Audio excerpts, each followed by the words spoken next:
Buen día a todos, ¿cómo están?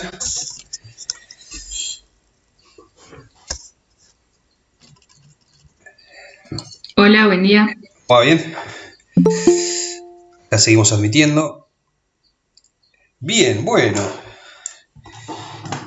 ¿Cómo les ha ido? ¿Han podido arrancar el práctico de oscilatorio o han continuado con el trabajo práctico 5? La idea de hoy es poder ver algún ejercicio de oscilatorio, así ya vamos dándoles herramientas para que puedan plantear los ejercicios. Así que vamos a seleccionar alguno, no sé si han planteado alguno que les haya generado dudas, pero vamos a compartir pantalla, así ya ponemos el práctico. Por aquí, guía de problemas, trabajo práctico 6. Bueno, ya comparto.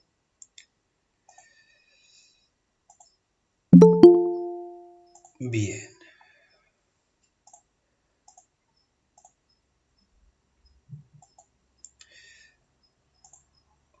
Bueno, ahí están viendo la pantalla, ¿verdad? Sí, ya se está viendo. Perfecto, gracias. Bueno, no sé si quieren elegir alguno eh, o arrancamos por el primero. Bueno, el segundo es sencillísimo, si quieren podemos hacer una breve identificación. El uno es bien general, que es para, como les conté en la clase anterior, para rescatar de la teoría esas expresiones más generales, ¿sí? Así que podríamos arrancar con el uno si quieren. ¿Les parece?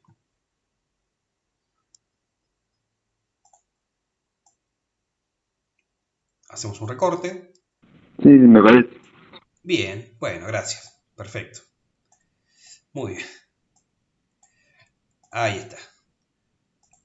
Este tipo de ejercicios tiene la particularidad de que los sistemas van a hacer un movimiento oscilatorio, no un movimiento de ida y vuelta, ¿no? Va a oscilar alrededor de una posición de equilibrio, ¿bien? Y esto se produce, si quieren podemos analizar este, el gráfico, digamos, de la situación física, ¿sí? Fíjense, este cuerpo, si el 0 está en esta posición, cuando yo lo estiro, se va a generar una fuerza, ¿bien? Porque está unida a un resorte, ¿sí? Entonces, esa fuerza, vamos a hacerlo más grueso, esa fuerza, ¿sí? Es una fuerza elástica que es proporcional a lo que yo estiro el resorte, ¿bien? Y a su vez la particularidad que tiene esta fuerza es que es contrario, digamos, en signo a la elongación. Fíjense que si yo tomo positivo en esta dirección, ¿sí? Observen que del 0 para este lado, para la izquierda, vamos a tener una elongación negativa. Por lo tanto, la fuerza ahí cambia de signo. Vamos a escribir ahora la ley de Hooke, ¿sí? Entonces, cuando uno lo estira a otra longitud, por ejemplo, vamos a suponer cuando está por aquí, esa elongación, el X, es negativo, ¿sí? Porque acá lo que importa es la posición del cuerpo en este sistema de referencia. Entonces vamos a suponer que acá este es menos x sub 0. Bien, observemos la ley de Hooke. La ley de Hooke establece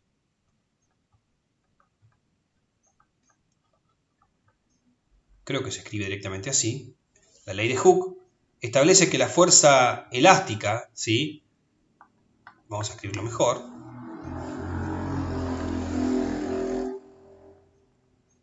Ustedes ya vieron en la teoría que la fuerza elástica, ¿sí? Tiene esta expresión, menos k por x, ¿sí? Y el x es justamente la posición a la que yo separo, digamos, del equilibrio al cuerpo, ¿bien? Que está unido a un resorte. Entonces el 0 lo tomamos en la posición de equilibrio y cuando lo desplazamos una cierta distancia x o posición x en realidad, ¿sí? Fíjense que al multiplicar por la constante elástica por el signo menos, acá me va a quedar una fuerza negativa, lo cual es correcto porque si elongamos, observen en el gráfico, que si la elongación es en dirección, digamos, hacia los positivos, ¿sí? Si elongo hasta aquí, bien, este sería el X si quieren, ya hicimos igual en este gráfico, fíjense que en este gráfico yo había puesto un sistema de referencia. Bueno, imaginemos que ese sistema de referencia yo selecciono el eje X, como habíamos dicho antes, que es positivo en esta dirección. ¿Sí? Entonces ese eje X, bien, me está indicando que cuando muevo el objeto para este lado, el X es positivo, y por lo tanto la fuerza elástica tiene signo contrario, que es como yo la grafiqué en el esquema. Bien. Ahora, cuando venimos a correrlo a la otra posición, ¿sí? Vamos a llevarnos el gráfico solamente, ¿sí? Imaginemos que lo podemos escribir por aquí. Imaginemos que ahora yo voy a... Nunca me sale agrandar esta imagen. ¿Cómo será esto? Bueno, imaginen que el cuerpo yo ahora lo voy a ubicar en otro lugar. ¿Sí? Por ejemplo, lo ubico del 0 para este lado, ¿sí? Vamos a suponer aquí. Al objeto. Entonces, fíjense que respecto al X, ¿sí? Va a estar en un X negativo. ¿Sí? ¿Qué ocurre con la fuerza elástica? ¿Para dónde va? Cuando comprimimos un resorte tiende a expulsarlo, ¿verdad? Entonces aquí, en el X negativo, imagínense que estoy en un X negativo o en un X sub 0, cualquiera, la fuerza elástica va a apuntar en la otra dirección. A ver, voy a aceptar gente.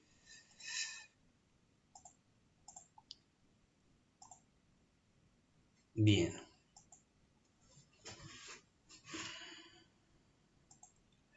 Entonces decíamos que cuando el X es negativo, va a aparecer una fuerza elástica justamente que es positiva. ¿Bien? Porque con la ley de Hooke sabemos que tiene un signo contrario al X. ¿Bien? A la posición en que se encuentra el objeto. Por lo tanto, cuando uno suelta un objeto desde una posición determinada, fíjense que en este caso estamos analizando una situación que no hay rozamiento. ¿Sí? No habría rozamiento. Entonces, cuando yo coloco este cuerpo en esta posición, del 0 lo estiro, va a sentir una fuerza elástica que va hacia la izquierda, ¿no? Si yo lo suelto, esa fuerza va a provocar una aceleración, ¿sí? Por la ley de Newton, ¿no? Cuando se aplica una fuerza sobre un cuerpo, esa fuerza va a provocar una aceleración. Entonces el objeto va a empezar a moverse para este lado. Cuando llega al 0, ¿cuánto vale la fuerza elástica?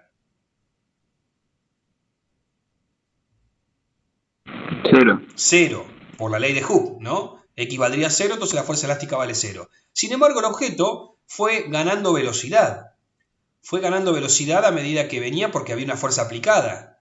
¿Sí? Cuando la fuerza se hace 0, la fuerza va disminuyendo, ¿no? A medida que el X es más pequeño, por la ley de Hooke, a medida que el X se va haciendo más pequeño, la fuerza elástica va cada vez de menor módulo. Pero sigue aplicándose, entonces el objeto se siente acelerado. Cuando llega a este punto, tiene una velocidad alta el objeto. O una cierta velocidad, ¿bien? Cuando pasa por el 0. Entonces, como no hay ninguna fuerza que lo frene, el cuerpo sigue avanzando, por inercia. ¿Bien? Entonces el objeto venía ganando velocidad, pasa por el 0 y tiene una velocidad alta.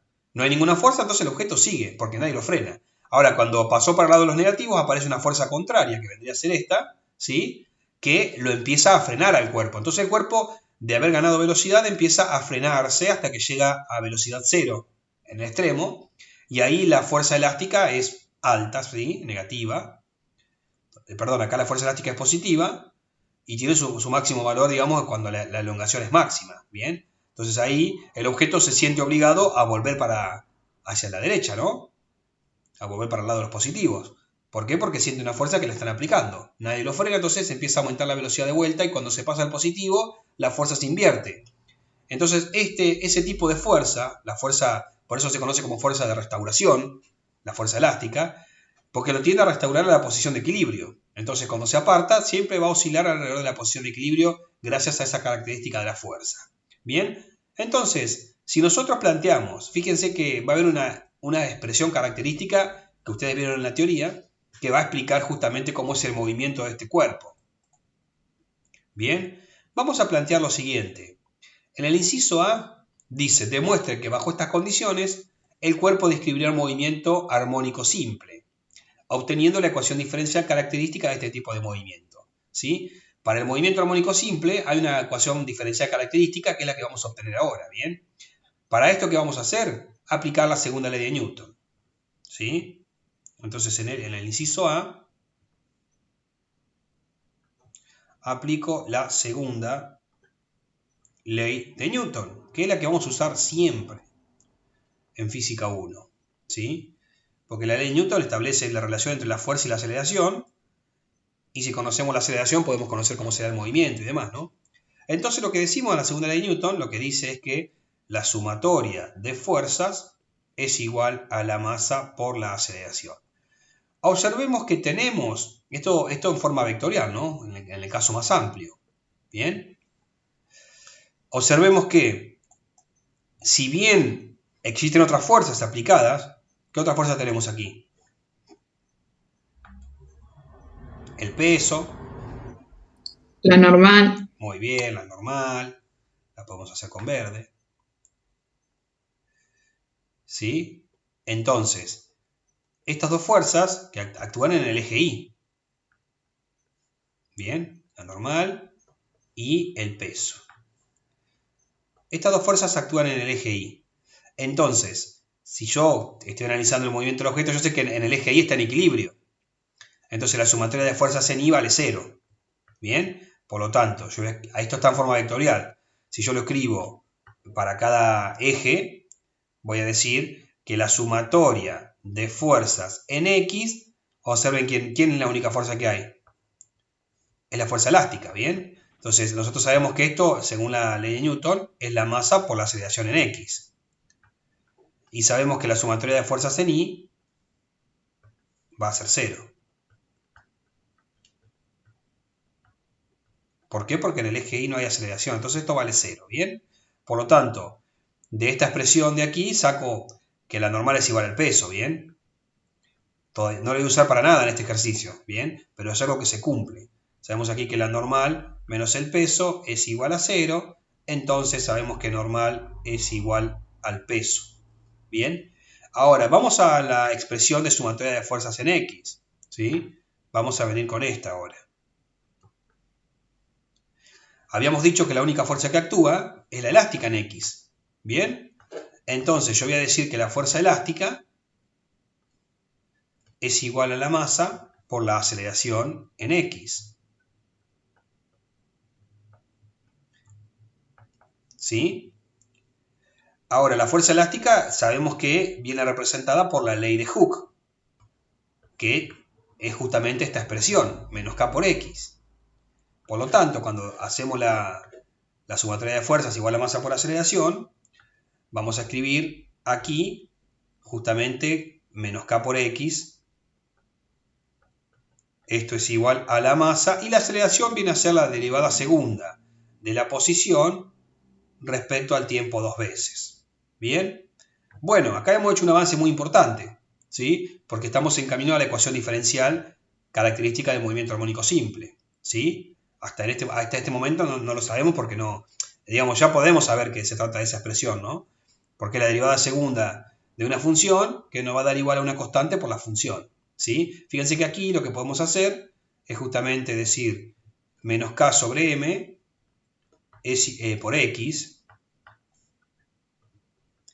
es igual a la derivada segunda de x respecto al tiempo dos veces. Y una cuestión elegante, digamos, para expresar esta expresión, valga la redundancia, es la forma, digamos, de la ecuación diferencial igualada a 0. Esta expresión, fíjense que paso sumando este término, es la ecuación característica, una ecuación diferencial, ¿sí? Característica del movimiento armónico simple. Entonces, vamos a recuadrarla.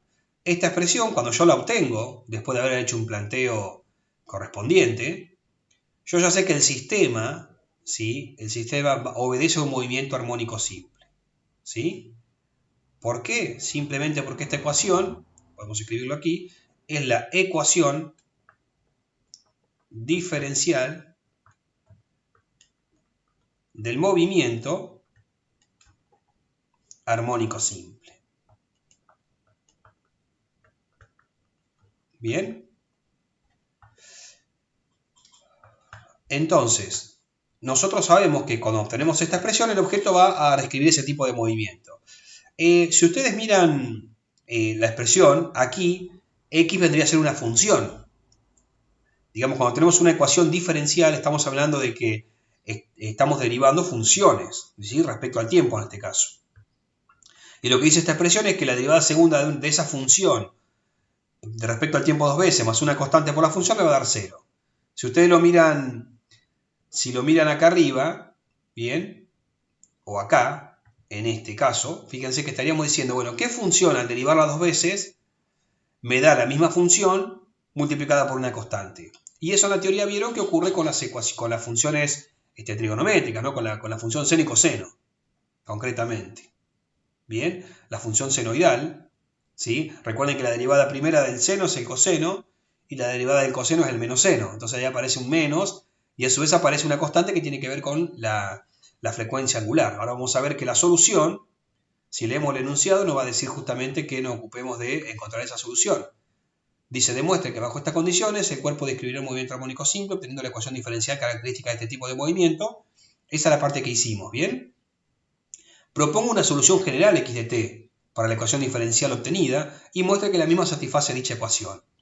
Bueno, entonces tenemos que encontrar una solución general. Como habíamos dicho que la función seno y coseno son candidatas a ser las funciones solución, ¿sí? Solución general, entonces podemos decir, vamos a seguir escribiendo con rojo, la solución general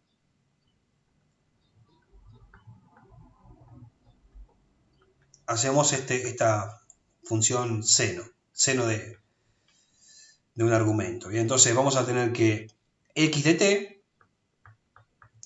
es igual a la función seno de algo, ¿bien? Para que sea bien general, fíjense que si yo multiplico por una constante, se va a seguir cumpliendo para darle más generalidad, ¿no? Si no lo ponemos a esto, sería como que la constante vale 1. Para abarcar más generalidad, vamos a decir que es un valor, una constante cualquiera, ¿bien? Y el argumento, en vez de ponerle, digamos, sabemos que es una función del tiempo, podríamos ponerle t aquí. Pero para que sea bien general, tenemos una constante por t más un valor que es la fase inicial. ¿Bien? ¿Por qué se le llama fase inicial? Porque cuando el tiempo vale 0, queda esta constante, queda seno de tita 0. Entonces, por eso es fase inicial, porque corresponde al tiempo t igual a 0. ¿Bien? Ahora, esto que proponemos aquí es la solución general de esa expresión. ¿Bien? ¿Sí? Lo que les resta a ustedes, o lo que resta en el inciso que nos está haciendo la pregunta del problema, es justamente comprobar, ¿sí? Que la derivada segunda es la función por una constante. ¿Cómo hacemos eso? Bueno, vamos a hacer la derivada primera. ¿Sí? La derivada primera de x respecto al tiempo, eso va a ser la constante, la derivada del seno es el coseno, siempre el argumento se mantiene, ¿sí? Multiplicado por la constante que tengo aquí dentro, porque estamos haciendo la regla de la cadena, ¿no? Por esa razón, cuando uno escribe esta solución, perdón, esta derivada, esta función, agrupamos estas constantes y nos queda a por omega por el coseno de omega por t más fase inicial. ¿Bien? Bueno, esto sería la derivada primera. Ahora, para hacer la derivada segunda, volvemos a derivar esta expresión. Entonces decimos que la derivada segunda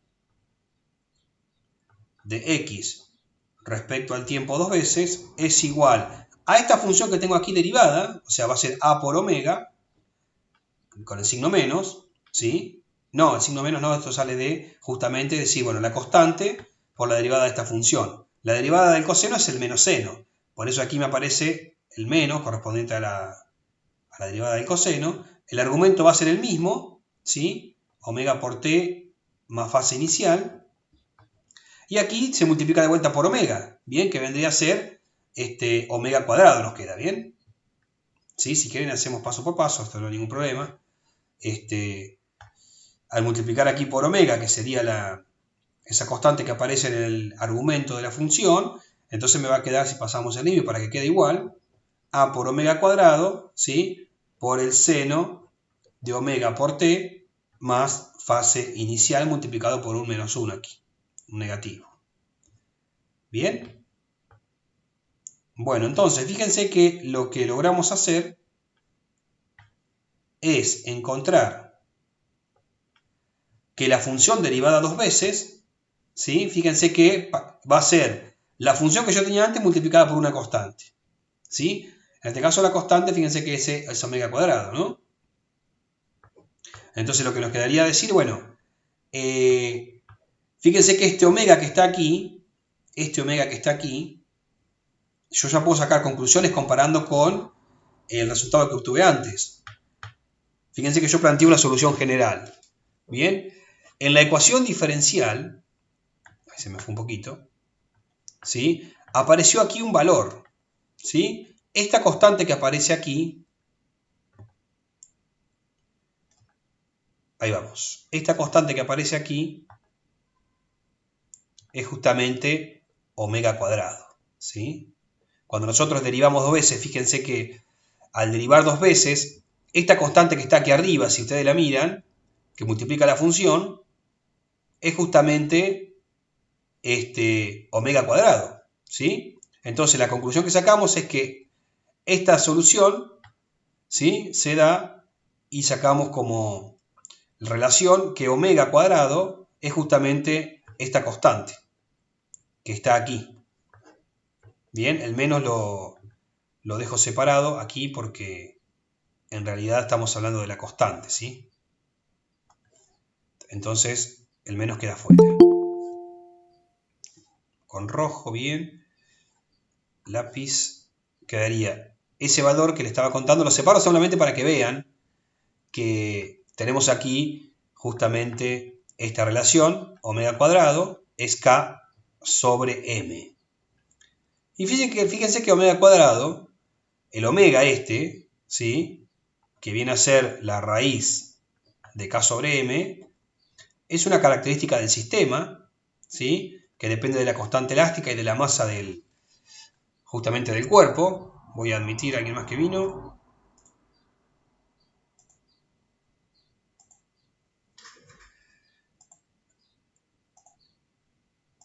Entonces, esta frecuencia se llama frecuencia angular y tiene que ver con justamente lo que multiplica el tiempo en el argumento del seno, ¿sí? Entonces, de alguna forma uno puede hacer una asociación del movimiento oscilatorio, ¿sí? Digamos, esto no lo vieron en la teoría, pero se puede llegar a establecer una analogía bien con una descripción del movimiento armónico simple con un movimiento circular, ¿sí? Podríamos llegar a hacer una breve explicación para que después ya les quede, digamos, que no les quede la confusión con la función trigonométrica, ¿no? Porque vamos a ver ahora esa frecuencia angular a qué corresponde. Creo que acá tenemos acá. Bien. Observen que si nosotros establecemos el centro y un radio vector, ¿sí? Bien, vamos a establecer de esta manera un par de ejes coordenados.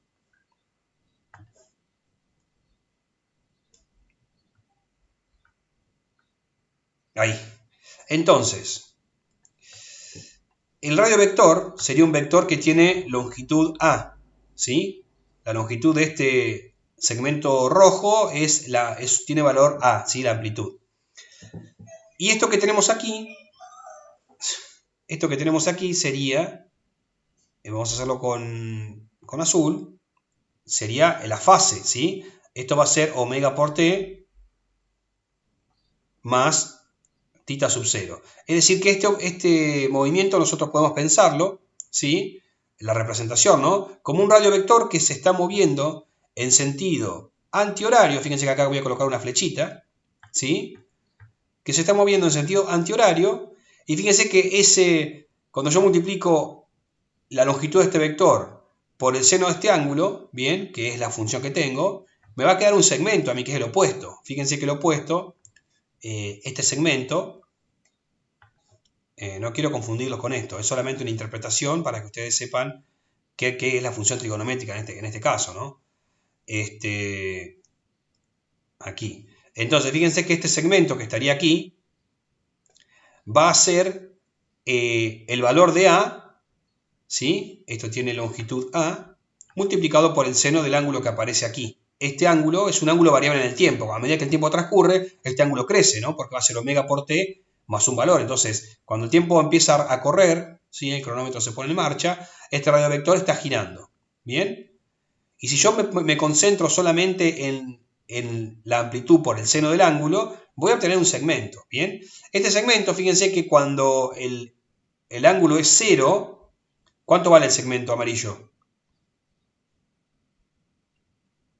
0. 0. Entonces, a medida que, muy bien, gracias.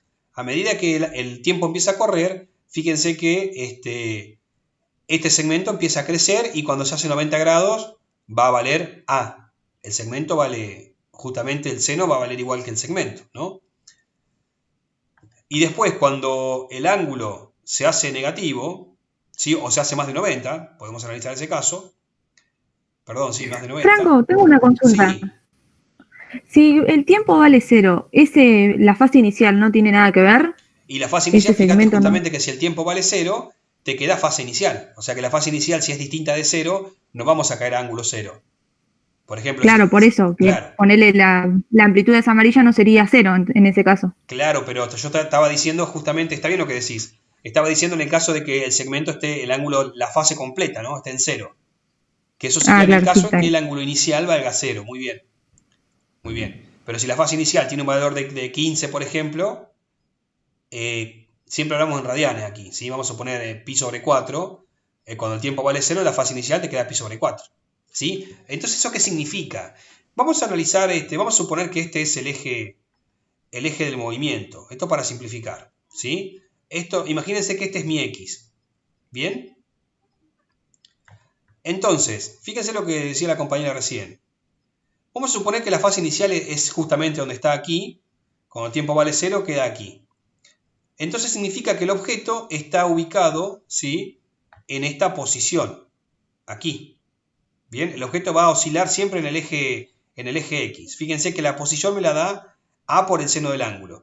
Cuando la posición, fíjense cuando el radiovector giró porque el tiempo comienza a avanzar, fíjense que por ejemplo si está por aquí, la componente, cuando multiplico por el seno, el ángulo, digamos, la componente va a quedar por aquí. ¿Bien? Cuando llegó a 90 grados, el punto me da aquí. La posición del punto, que sería el cuerpo, está representada por A por el seno del ángulo. ¿Bien? Entonces, cuando el ángulo, vamos a suponer, viene por aquí, ¿sí?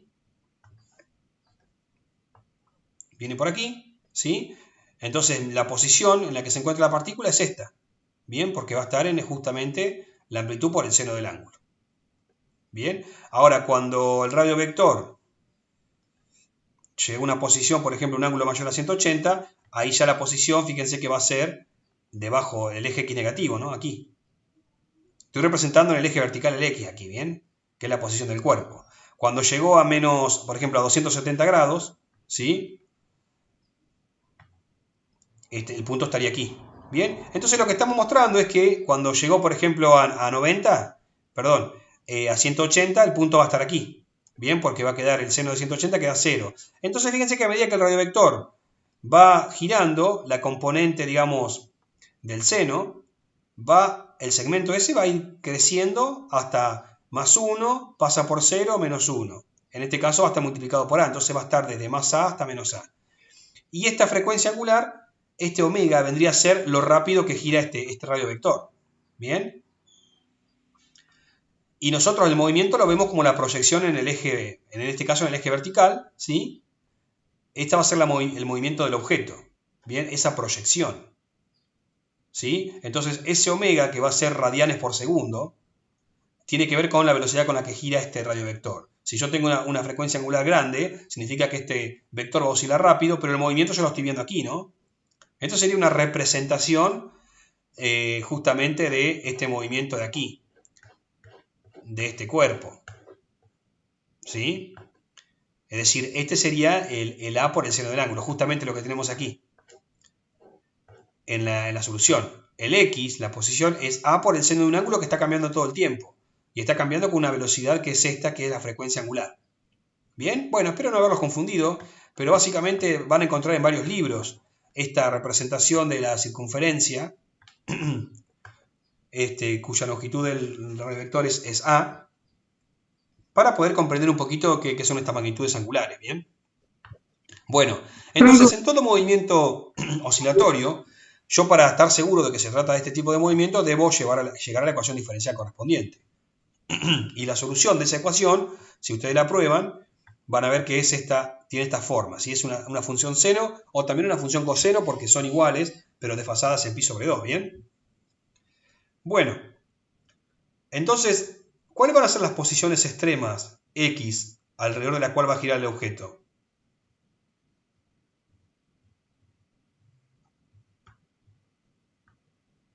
No se entendió, ¿no? ¿Cuáles van a ser las posiciones máxima y mínima del objeto, del x, digamos? A y menos A.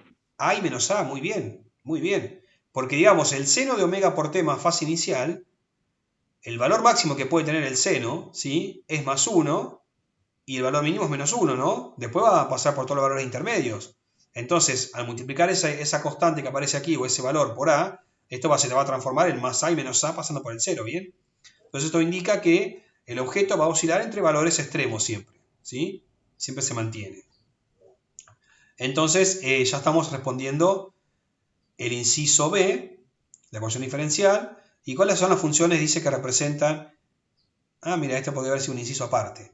¿Cuáles son las funciones que representan la velocidad y la aceleración en función del tiempo? ¿Bien? Entonces... Esas serían las derivadas que vos hiciste, ¿no? Claro, exactamente. La derivada primera sería la velocidad de la aceleración. Correcto, muy bien, muy bien. Entonces, esto que está aquí es b de t, y aparte ahorramos escribir, está muy bien. B de t es esta expresión que tenemos aquí, a por omega por el coseno del ángulo, ¿sí?, de la fase, ¿no?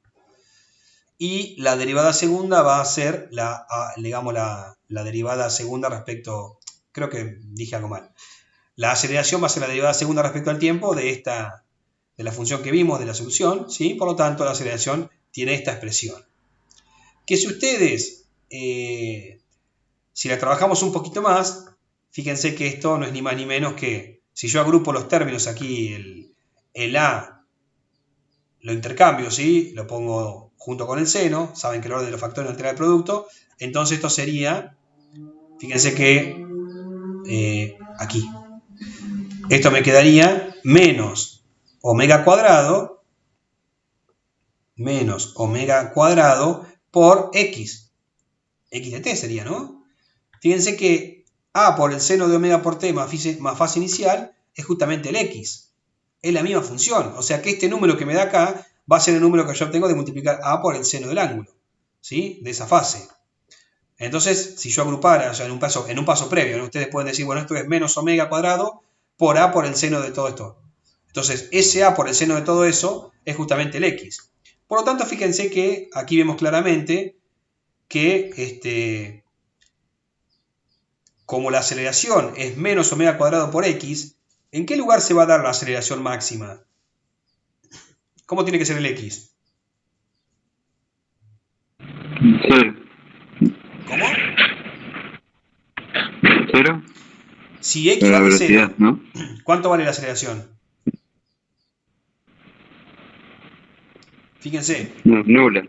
Claro, menos omega cuadrado por el x, que valdría 0, te da aceleración nula. Esto nos da pie a nosotros para responder lo que sigue, ¿no?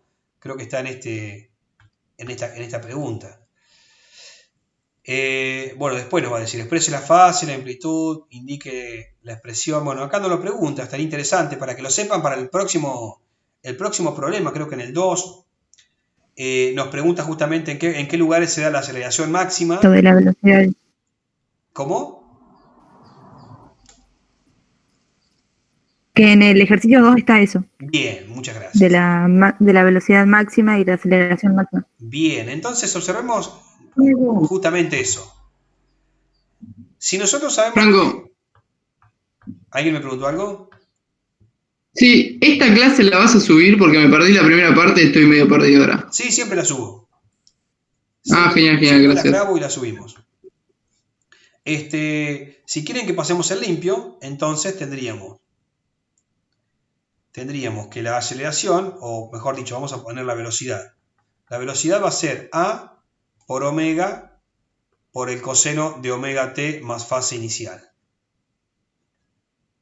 ¿Sí? Y la aceleración va a ser igual a menos A por omega cuadrado por el seno. Vamos, acá habíamos dicho que era, directamente lo podemos escribir, omega cuadrado por x. Bien, eso sí, si yo la tengo en función de la posición. Hoy habíamos visto que lo habíamos representado justamente de esta manera. Habíamos dicho que esto es menos omega cuadrado por A por el seno de omega t más fase inicial. Yo los invito a por ahí buscar algún material donde se explique esto de la analogía con el movimiento circular, por ahí si no les quedó claro. Bien.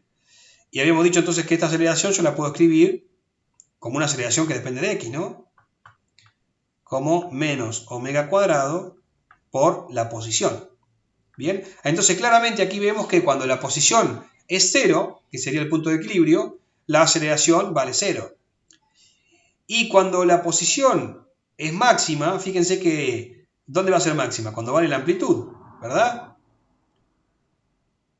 Bien, entonces fíjense que el máximo x que yo tengo es justamente el valor de la amplitud, que justamente se define como la elongación máxima. Entonces, cuando este objeto se estiró lo máximo, que es el valor de la amplitud, vuelve y regresa hasta el valor de la amplitud, pero negativo. Entonces, oscila entre más A y menos A, como dijo uno de los compañeros. ¿Bien? Entonces, fíjense que claramente la aceleración va a ser máxima. Volví a cometer el aumento de tamaño. Fíjense que podemos establecer estas conclusiones, si quieren, ¿sí? Para el próximo ejercicio, ¿no? Cuando x es igual a 0, que es la posición de equilibrio, tenemos que la aceleración es igual a 0. ¿Bien? Tenemos que cuando x es igual a más menos a, ¿sí? Que serían los valores extremos de posición, tenemos que la aceleración es igual a más menos va a ser, ¿sí? Omega cuadrado por A. Bien, esta aceleración va a ser máxima. ¿Sí? En módulo, ¿sí? Más menos vendría a ser el sentido. ¿Por qué el más menos? Porque así como tenemos más menos x, ¿sí? Porque son las posiciones en las que oscila el cuerpo, ¿sí? En más menos x0 habíamos dicho que, fíjense que cuando está en el más, vamos a suponer que es la amplitud aquí, ¿no? Cuando está estirado lo máximo es la máxima amplitud. ¿Sí? Entonces, fíjense que la fuerza es negativa. Por eso, la aceleración va a ser negativa, porque fíjense la ley de Newton.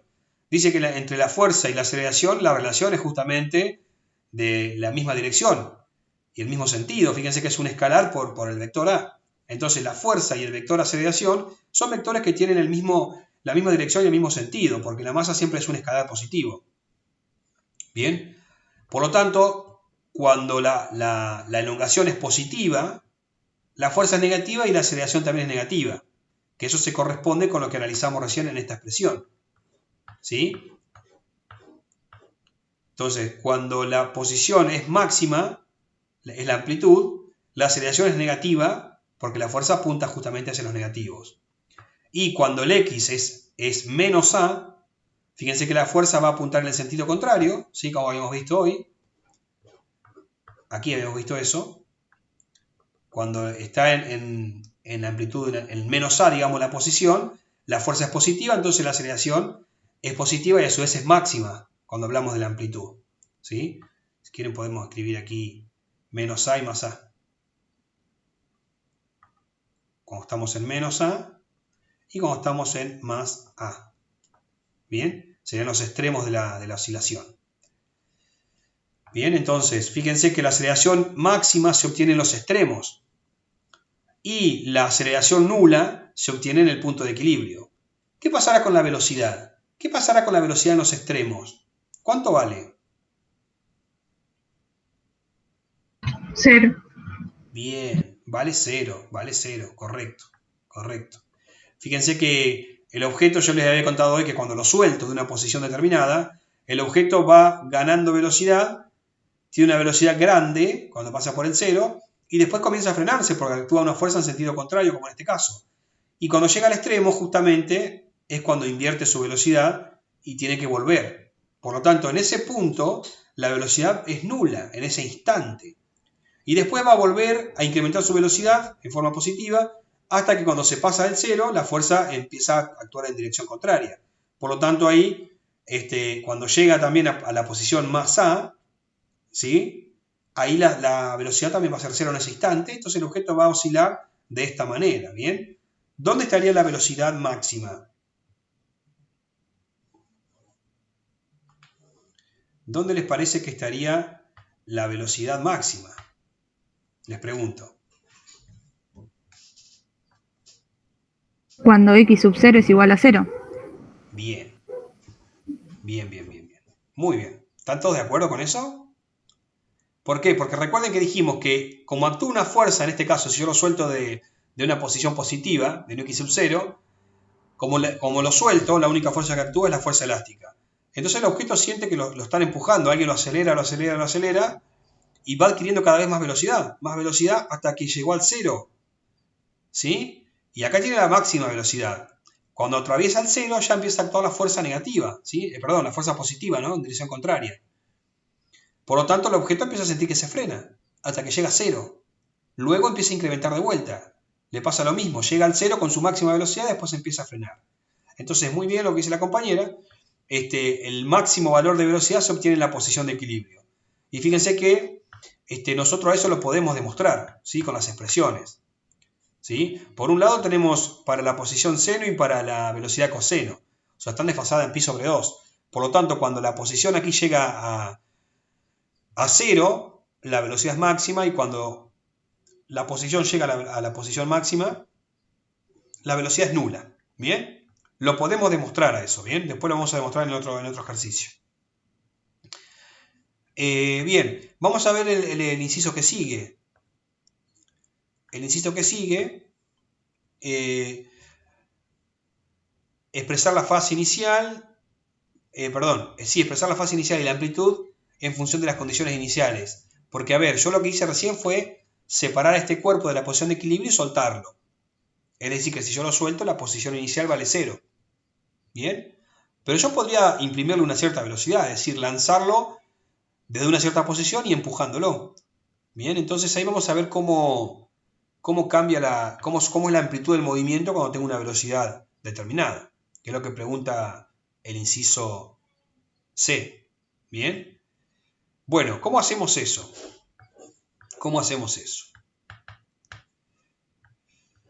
Vamos a pasar una hoja nueva, si no vamos a hacer un lío ahí. Hoja nueva. Acá, páginas. Bueno, entonces, recordemos. Observen esto, la posición. Esto está andando mal en la pizarra. Ahí está. Habíamos dicho el x de t es igual a amplitud por el seno de omega t más fase inicial. Bien. Y la velocidad v, ¿sí?, de t era igual a por omega por el coseno de omega t más fase inicial. Bien. Entonces vamos a ver qué pasa para el tiempo t igual a 0 porque está pidiendo las condiciones iniciales. Entonces digo, bueno, para t igual a 0, yo voy a tener que x de t, o x de 0 mejor dicho, es igual a la amplitud por el seno de la fase inicial. ¿Bien? Y voy a tener que la velocidad en el instante 0, ¿sí?, va a ser igual a por omega por el coseno de omega 0. ¿Bien? Generalmente a esto lo podemos llamar x sub 0 y b sub 0 directamente, porque va a ser la velocidad inicial y la posición inicial. Fíjense que tengo seno y coseno. Algo que se puede hacer es despejarlas, ¿sí? Despejar seno y coseno. Vamos a ver ahora, porque vamos a aprovechar una propiedad. Vamos a decir, seno de la fase inicial va a ser la amplitud, ¿sí? Sobre, x sobre la amplitud. No me están dando. Ahí. Es x sub 0 sobre la amplitud. Y si despejamos de aquí, el coseno al cuadrado, perdón, el coseno me va a quedar de la fase inicial, ¿sí? Fíjense que me queda velocidad inicial sobre omega. ¿Bien? Entonces tengo seno y coseno de la fase inicial. Lo que yo puedo hacer para establecer una relación es elevar al cuadrado estos dos términos, ¿sí? Estas dos expresiones, y sumarlas, porque yo sé que el seno al cuadrado de fase inicial más el coseno al cuadrado de fase inicial, eso tiene que ser igual a 1. ¿Bien? ¿Se entiende? Se eleva al cuadrado y se suma. Entonces voy a decir que el seno al cuadrado de la fase inicial más el coseno al cuadrado de la fase inicial es justamente x sub 0 sobre a al cuadrado más velocidad inicial sobre omega. Omega por a, acá me faltó la amplitud. Sobre omega por a, ¿sí? Al cuadrado. Bien, y como ya sabemos que el seno de un ángulo al cuadrado más el coseno de ese ángulo al cuadrado, esto va a dar 1. ¿Sí? Por lo tanto, esto a mí me permite conocer justamente una relación entre la velocidad, la amplitud, ¿sí? Y la posición. Es una relación que me va a permitir relacionar justamente las condiciones iniciales con la amplitud. Fíjense que de aquí vamos a poder despejar. Vamos a suponer que yo quiero despejar la amplitud, ¿sí? Entonces decimos, esto va a ser x sub 0 al cuadrado sobre amplitud al cuadrado más velocidad inicial al cuadrado sobre a cuadrado por omega cuadrado igual a 1. Entonces lo que hago justamente, fíjense que el a lo puedo sacar factor común, ¿sí? Entonces en el paso siguiente lo que hago es justamente lo siguiente. Voy a escribir que x sub 0 al cuadrado más b sub 0 al cuadrado sobre omega, esto va a ser igual a la amplitud al cuadrado, ¿bien? Lo saqué factor común y lo estoy multiplicando por lado de la igualdad. Por lo tanto, aquí sabemos que la amplitud del movimiento va a ser igual a la posición inicial al cuadrado más la velocidad inicial al cuadrado sobre omega, la raíz de esto. ¿Bien? Entonces, observen que la máxima elongación que va a tener un sistema masa-resorte va a depender de las condiciones iniciales. Porque fíjense que cuando yo lo solté de una posición x igual a 0, si yo lo suelto desde ahí, desde el reposo, este término se anula. Si se anula este término, ¿cuánto va a valer la amplitud?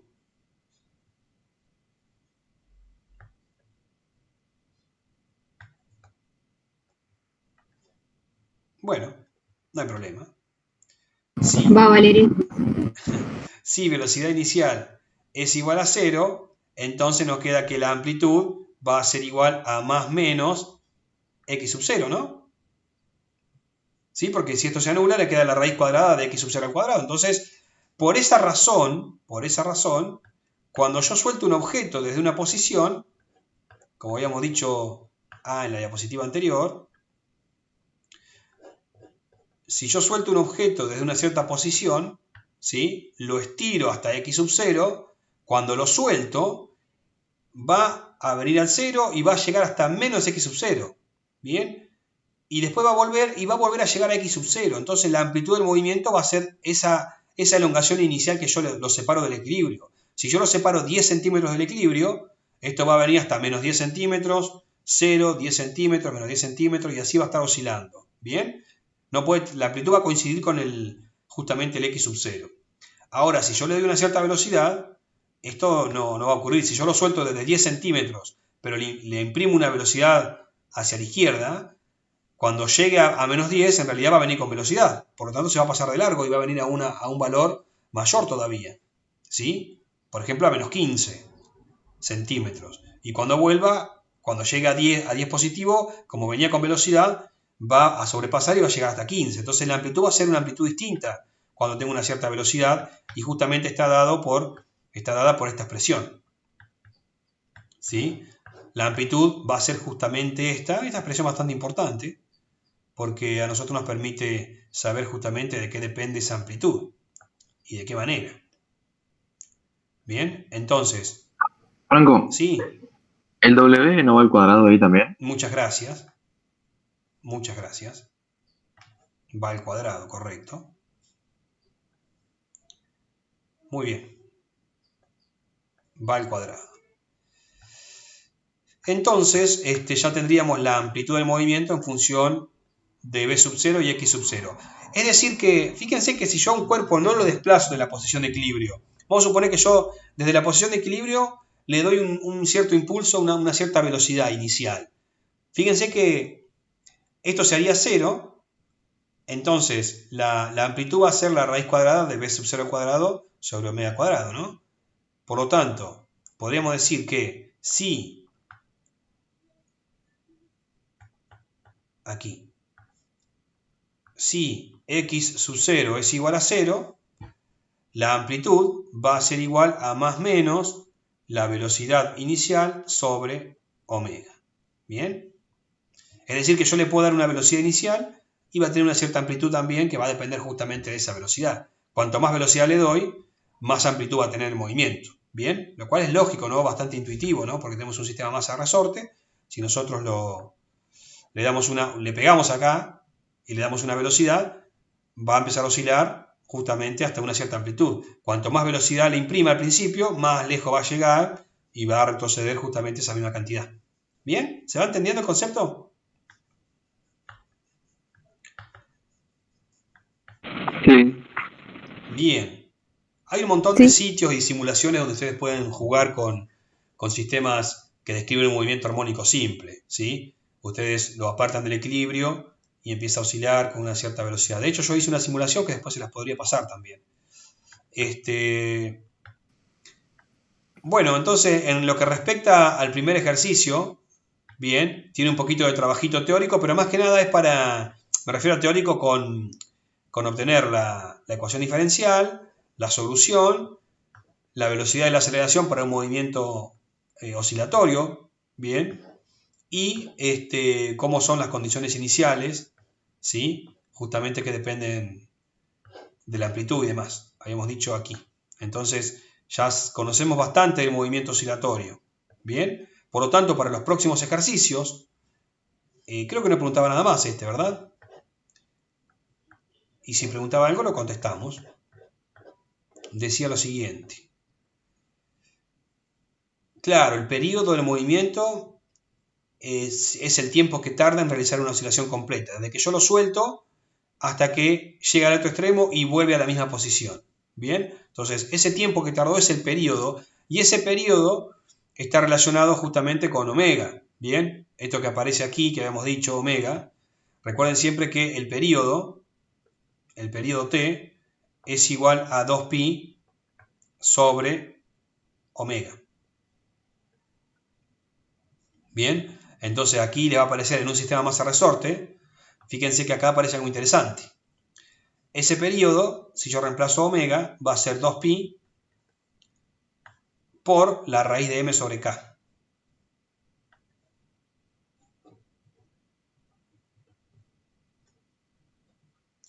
Y esto es interesante porque son las famosas relaciones a las que nosotros llegamos, que dependen de ciertas variables o parámetros del sistema. Fíjense que este t, este es el periodo, que es el tiempo que tarda en hacer un ciclo completo. ¿Qué pasa cuando la masa del cuerpo es mayor? ¿Cuánto va a tardar en ir y venir? ¿Va a tardar más? ¿Va a tardar menos? Para una masa mayor.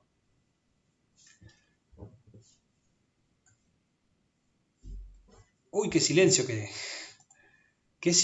hay. A ver, si el cuerpo tiene más masa, entonces, por la expresión a la que nosotros llegamos, el objeto va a tardar más en ir y venir. ¿Bien? ¿Y eso por qué? Justamente porque el sistema tiene más inercia. Entonces, si yo tengo una masa grande y tengo la misma elongación, la fuerza va a ser la misma para cada punto. Entonces, como le va a costar más acelerarse, va a tardar más tiempo en ir y venir. ¿Bien? Y la constante elástica acá tiene que ver con la rigidez del resorte, o la dureza del resorte. La constante K, justamente, volvemos a la pizarra, tiene que ver con si el resorte es duro o blando, ¿bien? Cuanto más constante elástica hay, significa que el resorte es más duro, digamos, hay que hacer más fuerza por unidad de longitud. Y en ese caso, fíjense que a mayor constante elástica, el periodo se hace menor. Esto significa que va a oscilar más rápido, va a ir y venir con más frecuencia, ¿bien? Y cuando la constante es grande, perdón, cuando es pequeña la constante, fíjense que este cociente se incrementa y el periodo se incrementa el periodo, ¿bien? Bueno, no sé si se entendió, espero que sí, y si tienen dudas me dicen, pero lo que vamos a usar con mucha frecuencia en el movimiento oscilatorio es justamente el periodo, ¿sí? La amplitud. Este omega cuadrado es importante porque sale de la ecuación diferencial que nosotros planteamos, ¿no? Siempre esto que está acá, siempre esta constante que aparece aquí, cuando ustedes hagan otros sistemas, ahora estamos analizando un sistema masa-resorte, pero si nosotros analizamos un péndulo u otro sistema, ¿sí? Siempre lo que aparece, esta ecuación diferencial es un movimiento armónico simple, y esta constante que aparece aquí, siempre esta constante que aparece aquí, no es ni más ni menos que omega cuadrado, siempre. Entonces, yo llevo una ecuación diferencial, por ejemplo, el péndulo va a tener L sobre G, G sobre L. Entonces, van a ver que eso es omega cuadrado y eso se relaciona con el periodo del movimiento, ¿no? Que va a ser el tiempo que tarda el péndulo en ir y venir, en hacer una oscilación completa. Bueno, ¿alguna duda, alguna otra pregunta? Franco, yo te quería hacer una consulta del 3A, que no lo entiendo, cómo plantearlo. El 3A, bien, vamos al 3A entonces. 3A, aquí. Una partícula describe un movimiento armónico simple, cuya posición en función del tiempo está dada por esta expresión. Calcule los instantes de tiempo en los que la partícula pasa por el origen de coordenadas. ¿Querés que hagamos el A o me preguntaste alguno particular? No, claro, no sé cómo plantearlo, Bueno, porque me confunde esto de los instantes de tiempo que la partícula pasa por el origen. Perfecto. Entonces, fíjense que si nosotros conocemos la expresión, la x de t, nosotros decimos que x de t es igual a 0,3, ¿sí? Por el seno de 2t más 1. Si me dice, calcule los instantes de tiempo en los que la partícula pasa por el origen de coordenadas, ¿sí? Estamos hablando de la posición x igual a 0.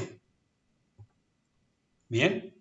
Entonces lo que tenemos que hacer es decir, bueno, a ver, va a pasar por el origen de coordenadas, esto siempre es un sistemita oscilatorio cuya posición de equilibrio la ponemos en el 0.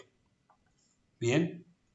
Entonces este va a ser el 0 y el objeto va a oscilar entre dos posiciones características que van a ser más A y menos A. ¿Bien? Vamos a hacerlo más grueso. El sistema va a oscilar entre dos posiciones características que va a ser más A y menos A. ¿Bien? Entonces en el 0, sería el origen de coordenadas, este va a ser nuestro eje X, ¿sí? En la posición de equilibrio el X vale 0, entonces va a pasar por el origen de coordenadas cuando X vale 0. Entonces aquí lo que vamos a hacer es justamente igualar esta expresión a 0. Entonces 0,3 por el seno de 2t más 1, eso tiene que ser igual a 0. Fíjense que es el seno multiplicado, acá hay un producto, ¿no? El seno de una función multiplicado por 0,3. ¿Cuándo va a ser 0 esto? Cuando el seno, ¿sí?, de todo ese argumento sea 0. Cuando todo esto sea 0. Entonces, ¿para qué valores de ángulo el seno vale 0? Fíjense que vale 0 cuando el ángulo vale 0, o vale pi, o vale 2pi, o vale 3pi. Entonces, la fase inicial, o sea, perdón, la fase inicial no, la fase, ¿no? Lo que sería el argumento de esta función, tiene que ser igual a nπ, ¿no? Entonces, por lo tanto, vuelvo al negro. 2 por t más 1, siempre este 1, la fase inicial siempre está en radianes, porque omega, que es la frecuencia angular, es radianes sobre segundos, ¿sí? Entonces aquí es importante reconocer que este 1 es la fase inicial en radianes. Esto tiene que ser igual, para que el seno sea 0, tiene que ser igual a nπ. ¿Bien? Cada vez que el tiempo va incrementándose, entonces el tiempo siempre va a estar corriendo el tiempo, y este es un argumento que siempre está aumentando, pasando por todos los reales, ¿no? Y cada vez que valga nπ, ya sea 0pi, 1pi, 2pi, 3pi, esto va a ser 0. Entonces ahí va a estar en la posición de equilibrio. Por lo tanto, de acá despejamos el tiempo. ¿Bien? ¿Se va entendiendo? Ayer creo que eras, ¿no? La que me habías preguntado. Sí, sí, ya lo... Bien, entonces simplemente aquí va a quedar que nπ menos 1 sobre 2 van a ser los instantes de tiempo en los cuales la partícula pasa por el origen de coordenadas. Y aquí yo voy a escribir es que esto va a ser con n perteneciente a los naturales, ¿no? Entonces, acá si quiero saber el primer instante, fíjense que el primer instante no va a ser a partir de n igual a 0, porque va a quedar un tiempo negativo. Entonces, cuando n vale pi menos 1, cuando n vale 1, perdón, va a quedar pi menos 1 sobre 2, y va a ser el primer instante en que la partícula, arrancando de una posición, llegó al 0. El segundo instante va a ser cuando n vale 2, ¿sí? Pasa por 0. El tercer instante cuando n vale 3. Entonces, ahí va a tener todos los tiempos que son infinitos, ¿no? Porque este movimiento es permanente. Nunca se reduce la amplitud, o sea, la amplitud es constante y siempre va a estar oscilando porque no hay rozamiento, ¿bien? Es un sistema ideal, ¿no? Por lo tanto, si yo quiero saber, a ver, por un lado tenemos cuánto vale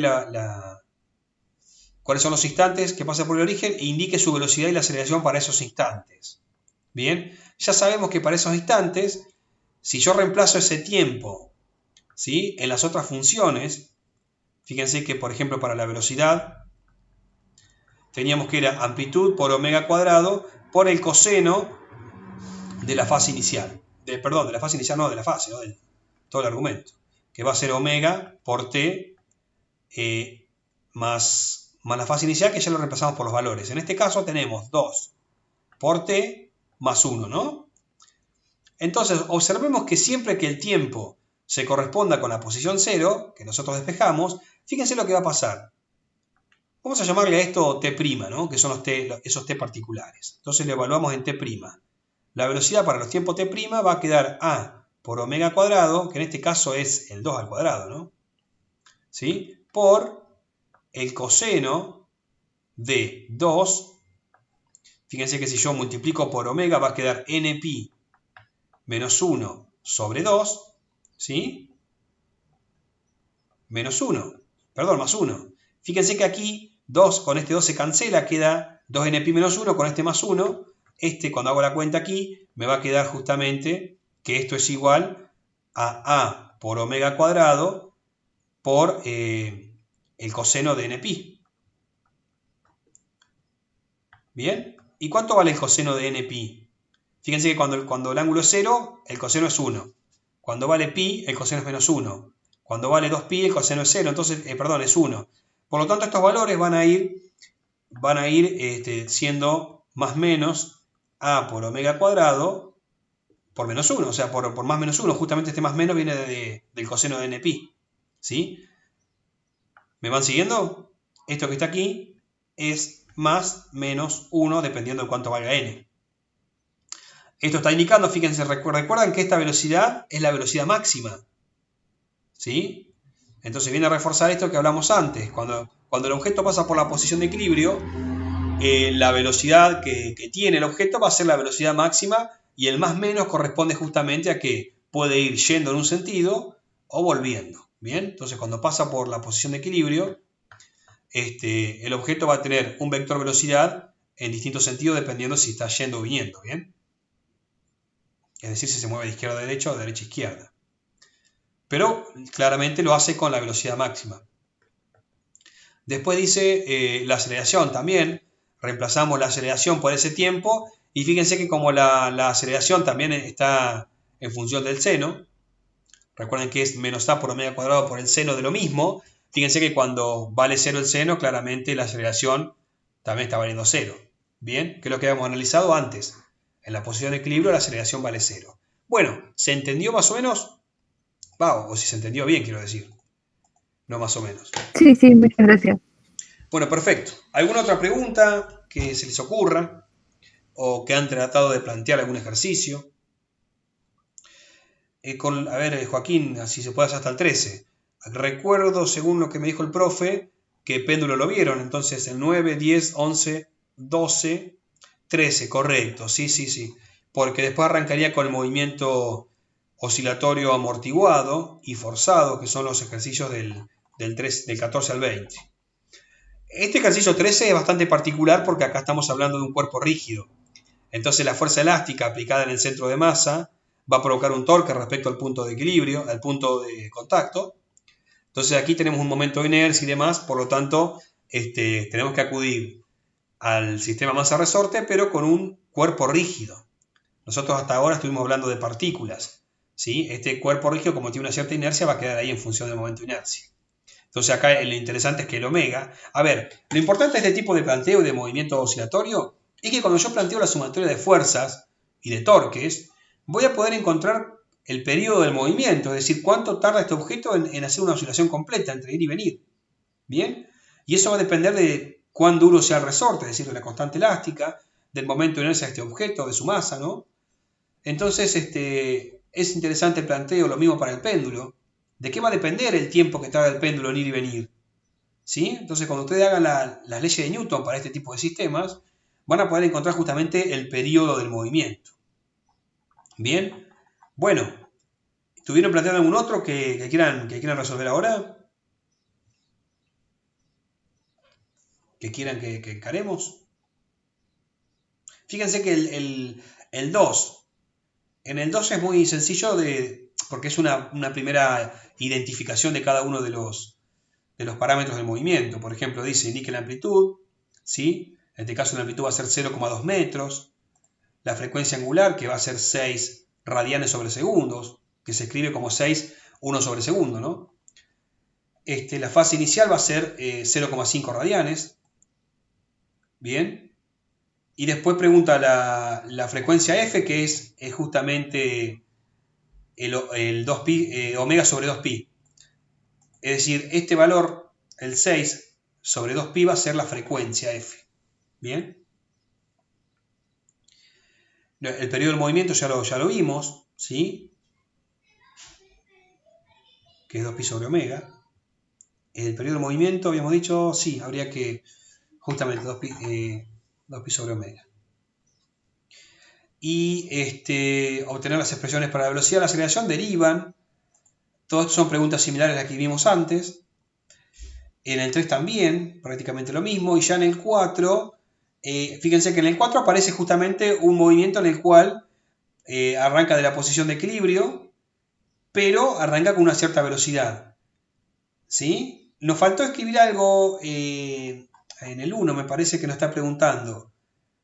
Nos está preguntando la amplitud, exprese la fase inicial y la amplitud del movimiento en función de las condiciones iniciales. Fíjense que ahí nos faltó expresar la fase inicial, porque habíamos dicho, bueno, genial la amplitud. A ver dónde lo tenemos. Creo que borré una hoja, ¿no? Sin querer he borrado una hoja. Sí. La que habíamos sacado la amplitud en función de los parámetros. O está acá, no, está acá. Bien, fíjense que la amplitud nos había quedado en función de los parámetros iniciales. Bueno, lo mismo podemos hacer para la fase inicial, porque la fase inicial también depende de cada movimiento. Yo lo voy a hacer acá al costadito. Escribo acá, bueno, ¿cuánto vale la fase inicial? Escribimos con negro, la fase inicial. ¿Cuánto vale? Entonces, vamos a decir que tenemos que hacer lo mismo que hicimos antes. Fíjense que antes lo que hicimos fue sumar al cuadrado las funciones trigonométricas, seno y coseno. Bien, ahora lo que podemos hacer sería hacer el cociente entre las dos, ¿sí? Porque al hacer el cociente, seno sobre coseno me va a quedar tangente, ¿sí? Por lo tanto, acá decimos, bueno, calculo esto, ¿no? Fase inicial. Entonces me va a quedar que hago el cociente del primer miembro de la igualdad, ¿sí? Fíjense que va a quedar igual a sub 0, perdón, ahí me estoy equivocando, x sub 0 sobre a, y si divido por el coseno, bien, o lo que es más fácil es directamente hacerlo, es lo mismo, ¿no? Fíjense que aquí podemos sobre coseno de la fase inicial, y esto me va a quedar sobre velocidad inicial sobre amplitud omega. ¿Bien? Entonces, aquí cuando hacemos el seno sobre el coseno, esto es tangente de fase inicial. Entonces, la tangente de la fase inicial va a ser igual, y fíjense que la amplitud se cancela, y me va a quedar omega por x sub 0 sobre b sub 0. ¿Bien? Por lo tanto, si yo quiero saber cuánto vale la fase inicial, aquí la fase sub 0 me va a quedar que es el arco tangente, bien, de omega por x sub 0 sobre b sub 0. Esto es bastante interesante para analizarlo porque tienen la teoría ahí justamente qué pasa cuando la posición vale 0, la posición inicial, ¿no? Vale 0, o cuando la velocidad inicial vale 0, y los diferentes signos, ¿no?, que puede llegar a tener. Bien, por ejemplo, si partimos de una cierta posición inicial con una cierta velocidad, yo voy a poder calcular la fase inicial. Ahora, ¿qué pasa cuando tenemos velocidad inicial 0? Bien, fíjense que este cociente tiende a infinito. Entonces, el arco tangente de un valor tendiendo a infinito, ¿cuánto valdría el ángulo? Por ejemplo, la tangente de 0 vale 0, ¿no?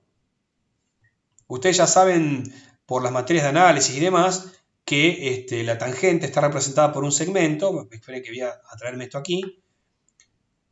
Cuando analizamos la tangente de un ángulo, ¿sí?, estamos analizando justamente un segmento, ¿no?, la longitud de un segmento. Vamos a traerlo un poquito para abajo. Ah, no, este estaba bien. Fíjense que, por ejemplo, la tangente de un ángulo determinado no es ni más ni menos que la proyección, por ejemplo, para este ángulo, ¿sí?, la tangente es la proyección hasta donde corta a esa recta, y justamente esto que tengo aquí, esto es la tangente de ese ángulo. ¿Bien? Entonces fíjense que cuando el ángulo es pequeño, la tangente es pequeña, y cuando el ángulo es 0, la tangente vale 0. Cuando el ángulo es cada vez mayor, la tangente, o sea, ese segmento cada vez crece. Cuando llega a 90 grados, fíjense que ¿cuánto valdría el segmento donde corta? No cortaría nunca, ¿no? Cuando el ángulo es 90 grados, no corta nunca. Por eso que la tangente de 90 nos da un error en la calculadora, ¿sí? Cuando el ángulo es 90 grados, ¿sí?, no tengo una proyección, digamos, respecto a esta recta, no corta. Por eso es que es infinito en realidad, tiende a infinito. Cuando uno se va acercando a un ángulo de 90, la tangente da cada vez más grande, y cuando llega a 90 se da una indeterminación, ¿no? Entonces hacemos la inversa. Si yo tengo el arco tangente de infinito, de un número que tiene infinito, ya sabemos que ese ángulo va a ser más 90, o puede ser que sea menos 90. ¿Bien? ¿Y de qué va a depender eso? ¿Por qué les cuento esto? Porque ahí vamos a tener la fase inicial de un movimiento que arranca con velocidad nula. ¿Sí? Entonces, si arranca con una posición inicial positiva, este positivo sobre un valor que tiene infinito va a dar más infinito. Entonces yo ya sé que la fase inicial va a ser 90 grados. ¿Bien? Por eso aquí tenemos que si velocidad inicial es igual a 0 y x sub 0 es positiva, entonces la fase inicial es igual a 90. O en realidad vamos a hacerlo con radianes, ¿no? Va a ser pi sobre 2. ¿Me van siguiendo? Sí. Perfecto. Pi sobre 2. Ahora, si tengo lo mismo, pero digo, bueno, si b sub 0 es igual a 0 y x sub 0 es negativo, vamos a tener que la fase inicial sería, aquí tendríamos un valor negativo sobre un valor que tiende a 0, entonces tendría menos infinito, por lo tanto aquí sería menos pi sobre 2. ¿Sí? La fase inicial. Eso lo analizan con esta expresión. Bien. Y después pueden analizar, eso creo que está en la teoría, ¿sí? ¿Qué pasa cuando si la posición inicial vale 0? Y la velocidad inicial es positiva o negativa. ¿Sí? Lo podemos analizar de aquí. Cuando la posición inicial vale 0, fíjense que sería el arco tangente de 0, que va a ser cuando justamente la fase inicial vale 0. ¿Y qué pasa cuando este valor es negativo, el x sub 0? Perdón, estamos hablando de cuando el x sub 0 vale 0. En función de que la velocidad sea positiva o negativa, fíjense que si es positivo, esto sería un valor que sería 0, pero con positivo, ¿sí? Entonces, en el caso contrario, si la posición inicial es 0, pero la velocidad inicial es negativa, tendríamos, ¿sí?, un 0 sobre un número negativo ahí. Estamos hablando de la tendencia, ¿no? Para analizar ese signo, nos quedaría que la fase inicial va a ser igual aquí a pi. ¿Bien? Justamente cuando tenemos velocidad negativa, ¿sí? Y aquí arriba la posición inicial parte de 0. Y así después van a tener todos los casos intermedios, ¿no? Que lo hacen el cálculo directamente con esta expresión. Pero no quería dejar de contarles justamente cómo se calcula la fase inicial cuando tiene un movimiento cuya velocidad inicial es nula. Bien, siempre la fase se va a calcular la fase inicial con los parámetros iniciales. Posición inicial, velocidad inicial y acá aparece omega. Bien. Creo que con esto respondimos la pregunta que me hizo, no me acuerdo quién era, del ejercicio del 2, ¿no? O el 3 era.